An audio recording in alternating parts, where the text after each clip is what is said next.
Hello everyone, welcome back to GHRC Global HR Community Talk Show with Ashwin. The topic we have been discussing in the last three episodes is on AI and HR. As the fourth one and the last one with Ashwin on this topic, but I'm very sure I'll be inviting Ashwin for various topics again and again. So we really understood one of the biggest opportunity for AI in HR is reimagination of HR function and helping organization to leverage the most important asset of an organization, that's people, skills, culture, and all the dimensions of HR. So here we really understood if you can really decode the intangible assets of human capital, which is culture, leadership, skills, behavior, experiences, we can create exponential value.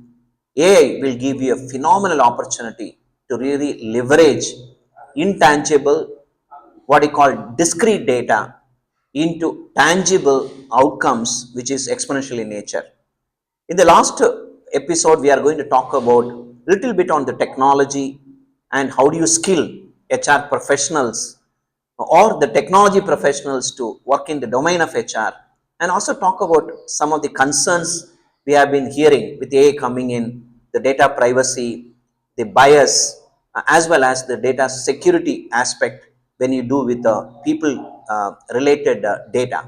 So coming back into the technology, Ashwin, today it is not only the AI and the data science. Today in HR we can use a lot of other deep tech and converging technologies. For example, blockchain. Right. We have phenomenal opportunity to use blockchain for skill chain to really trace whether your skills, what you declare, is really authentic, or your background in terms of educational qualification, experiences. So and even reviews and recommendations exactly. So you can use blockchain. Then second one is I don't know how far it is. It may be an analogy, 3D printing. Can I do another 3D printing of Ashwin? Not biological 3D printing. The way you think and act can be replicated. The third biggest opportunity in deep tech, apart from AI, is what do you call it as the video analytics. It's one form of data, like in manufacturing, every shop floor have videos. Definitely. So we are working on how do you really capture standard operating procedure in a shop floor and audit where people are practicing the standard operating procedures and what are the deviation. Then review standard operating procedures very closely, see any opportunity to improve it. So automatic compliances versus and improvement of standard operating. In Toyota, we call it as every standard operating procedures has to be improved using PQCDMS: productivity, quality, delivery, morale, and safety. Right. Then we can put cameras in construction places to understand near miss accidents. So a lot of video technology can be annotated in the HR domain as an unstructured data. So I'd like to know from your thought process, what are the opportunities of converging deep tech in HR? We discussed, maybe I'd like to know your perspective. Right. Yeah. Exactly. I think the beauty is when you put together things that you create more than the sum of the parts, right? Yeah. So for example, let's say video analytics, right? You mentioned. So till now you have to manually hard code few things, right? So during my PhD, I did a whole project on hospital surgery room analytics. So what we want to do is that we track what's the state of the surgery, so that we can plan the next person in advance, right? So because surgery, they say plan for half an hour, but you never know what happens. So then we look at how the doctor is using the tools, what else has been used, and then we update the planning system so that the next person can be prepared half an hour advance or later, all these things, right? That's a simple example. But then I had to spend 2 years of my PhD just doing this, right? But now AI has advanced, the video analytics has advanced, that with this visual language models, VLMs, now beyond going LLMs, you can customize this for every application in a matter of a couple of months. You don't need 2 years to make this. And if you do this, the cost of technology goes down and the scope widens. And combining that with LLMs and compliance, you can build things which doesn't exist before. So, like as you said, combining that with blockchain gives audit right? For auditing, you cannot mutate the records. So if you combine visual language models with the policy things and blockchain, not like skill chain, right, but might be a uh, compliance chain, Yeah. then we know exactly what happened at this moment at this time. So then when some bad things happen, then you know what exactly went wrong. So these are things which can completely change how we are working. Absolutely. So coming back into how do you skill HR professionals and people managers? So from my experience, I would like to share. Then I would like to know your thought process.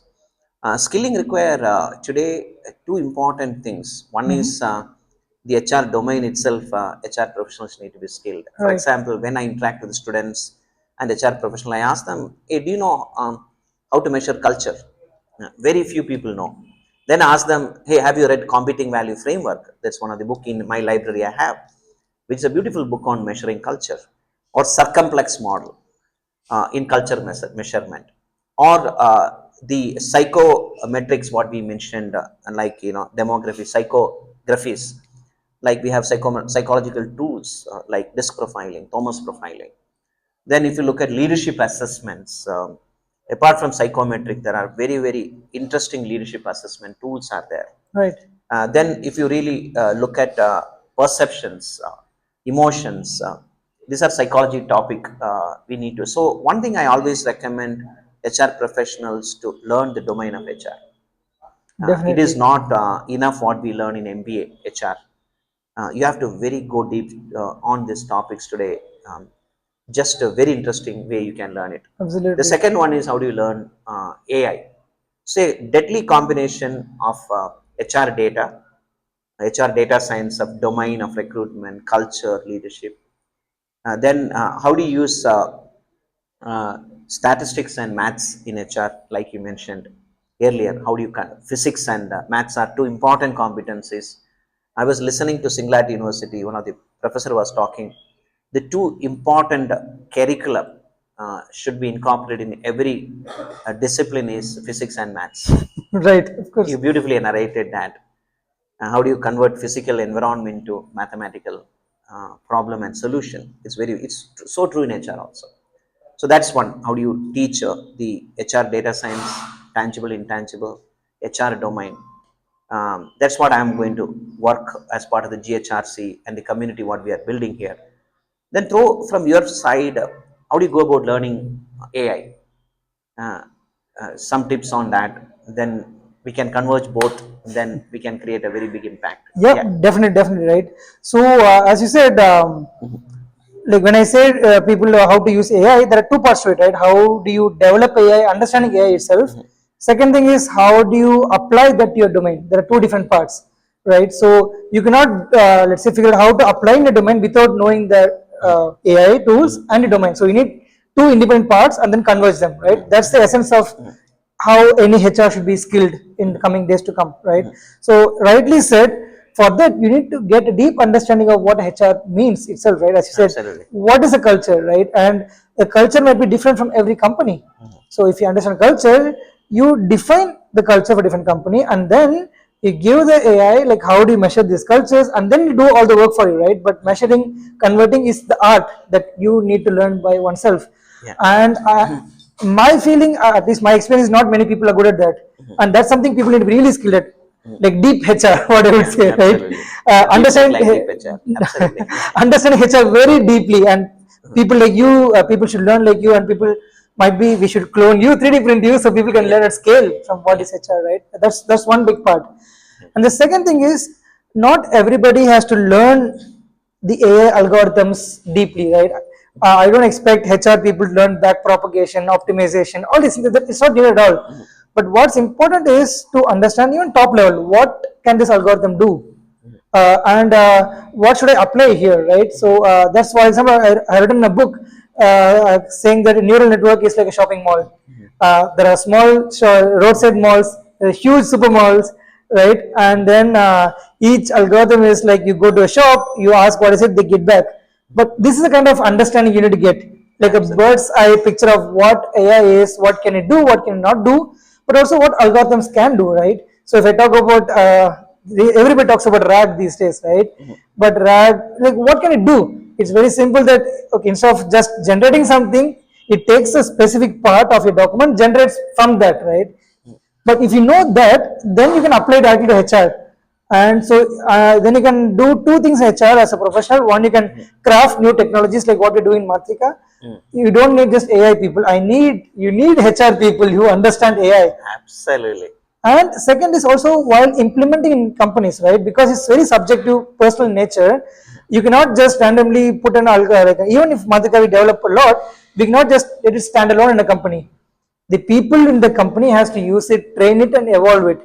That's very important. Where HR people need to know what AI is, right? And so the big difference between traditional algorithms and AI is traditional algorithms. If I define algorithm, it will work exactly same way till you shut it down. But the AI, it's not just about how I design it, but it's about how we use it. So I can design one algorithm, but it's up to you how you use it. It becomes really good or really average. So that's where the HR's role comes into play. I think absolutely well said, Ashwin. I like the concept of physics and maths. As already mentioned, I'm very convinced everybody should learn physics and maths, Right. whether you are HR or engineer or whatever it may be. The second one, as you rightly said, it's not only deep tech; it's a deep HR. Yes. We need to really learn all the domains of HR so deep. Many of the leaders are very shallow, so we need to encourage them to learn the domain of HR so deep. It's not only applied domain of psychology, sociology, anthropology, or statistics, but also it's a pure science available. Absolutely. That's what we are going to decode it, that pure science using Mantrika. The last one, you made an example. For example, I say always, earlier we need to learn standard deviation formula. When I was doing my undergraduation, we had a topic called psychological statistics. Right. When I did my MBA, there was a topic called research methodology and statistics. There I used to by heart the standard deviation formula, and today not required. No. Your simple Excel sheet can calculate standard deviation. But how do you apply standard deviation in HR? Maybe I always use this. Standard deviation means the higher the standard deviation, higher the spread from the average, Absolutely. like a bell curve. Right. The lower the standard, lower the spread, because it's central tendency, it's towards the center. Right. Yes. So when I used to run compensation as a function reporting to me, I used to take standard deviation. For example, you are a manager, 25 people reporting to you, and I have manager, 25 people reporting to me, and I do appraisals like a top performer to bottom performer, average performer, whatever it may be. Then I used to do standard deviation of both managers and see whose standard deviation is high in terms of giving compensation. Right. So the manager standard deviation high means he is differentiating people. A lot. Yes. Using the bucket given to him. The guy whose centrally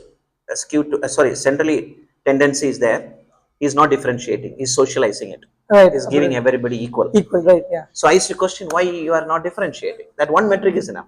Right. I don't look at that hundreds of rows in an Excel sheet. So you need to know how to apply standard deviation in the domain of HR like compensation is very, very important. Absolutely. That's what, excellent. So that is deep HR, right? That's a deep HR, absolutely.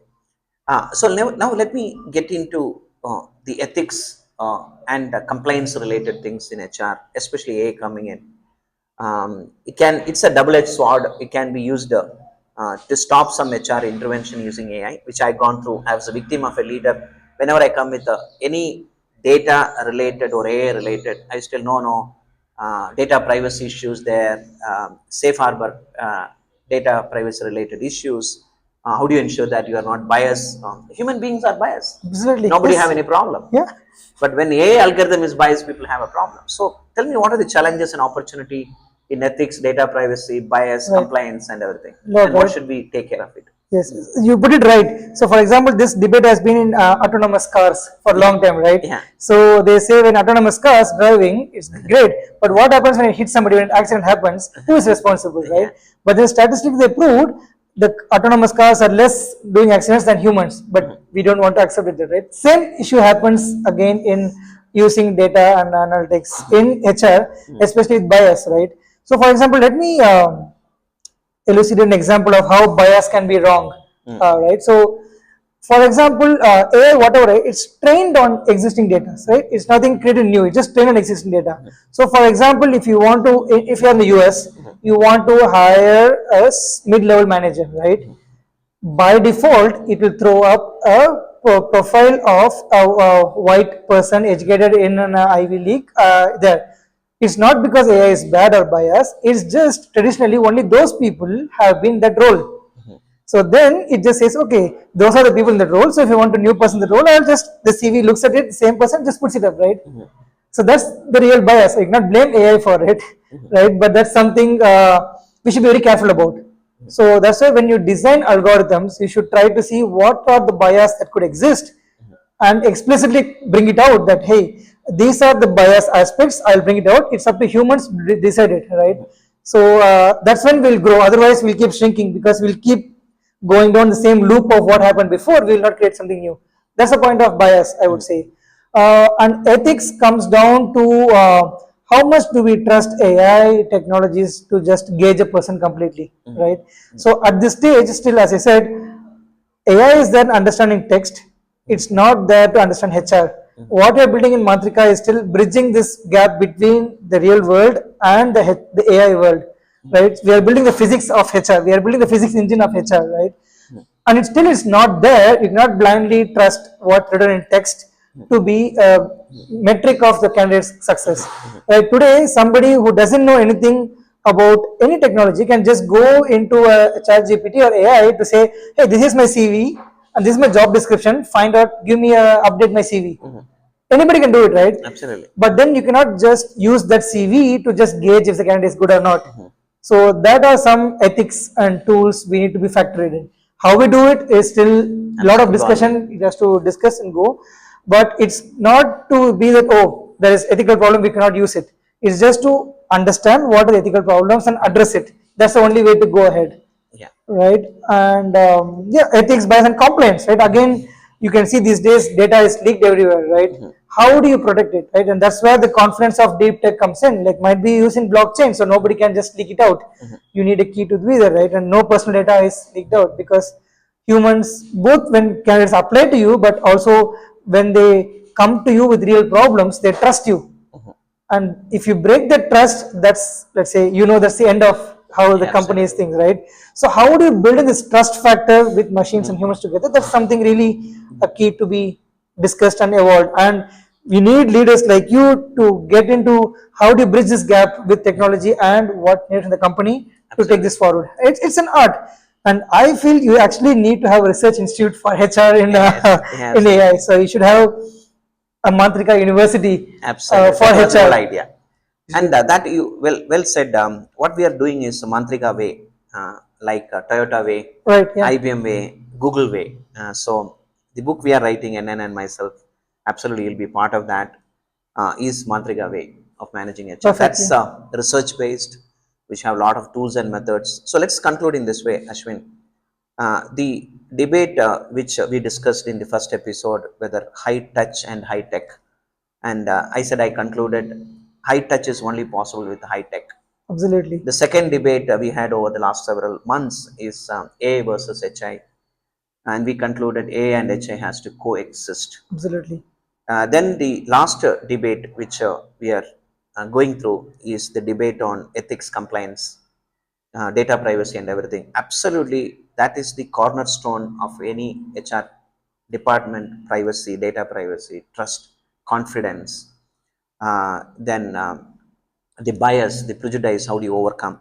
I feel with AI coming in, we are getting a huge opportunity to overcome that.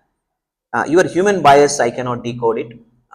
It is in your mind. Right. But any AI algorithm bias, I can read it like a transparent, because I know. But the most important is to be aware of Aware it, of that it. AI can be biased and how do you go around Rectify it. it, That's and we have an easy opportunity. So I use AI gives a phenomenal opportunity to really understand the bias, prejudice of decision science, of whom to hire, whom to fire, whom to promote, whom to make my successor. All these things today, AI algorithm can do it, and it can be more transparent. absolutely. The algorithm can make it into a policy document and share it with the people. And the last one is I loved the concept of high techs and deep tech and deep HR. Yes. Today, HR is a science, of course, in art also, but with AI coming in, How much we can convert the art to science is what. absolutely AI you provide. Then we concluded that today HR in a crossroad where it can create an exponential value to the organization, 10x growth that Salim Ismail and all of us talk about it. And with AI coming in, understanding the data, especially unstructured data, gives us a phenomenal opportunity um, for what you call it as exponential growth. And as you rightly said, Mantrika way is what we are going to define. Look forward working with you. Wonderful. Thank you, Ashwin. Thanks. And thanks for being Yeah. here. Hey, We'll just come I back. want to add one last thing. Yeah. So, for example, the last points what you mentioned, right? Ethics, bias, compliance, all of those things. Lot of companies can come from just AI perspective and build some HR tool. But what will really succeed is if you take into all of these accounts while building the tech, and that will be the real difference. So you can have n number of companies trying to automate something, right? As we discussed now, HR next leap is HR is not about automation, but putting all of this together with keeping this in mind. Right? If you don't keep this in mind, it will just break. As any technology, right? As a nuclear technology, you can generate power or you destroy cities. Same way with this, you can build exponential organization or just complete destroy an organization. The HR is the key. So I think you really provocated me with the thought of Mantrika .ai HR University.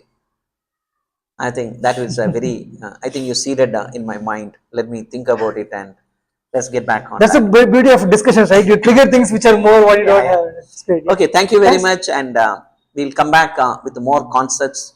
We'll introduce Ashwin's thoughts more, and we'll also bring great thought leaders like Ashwin through GHRC talk show in Vajra. Thank you.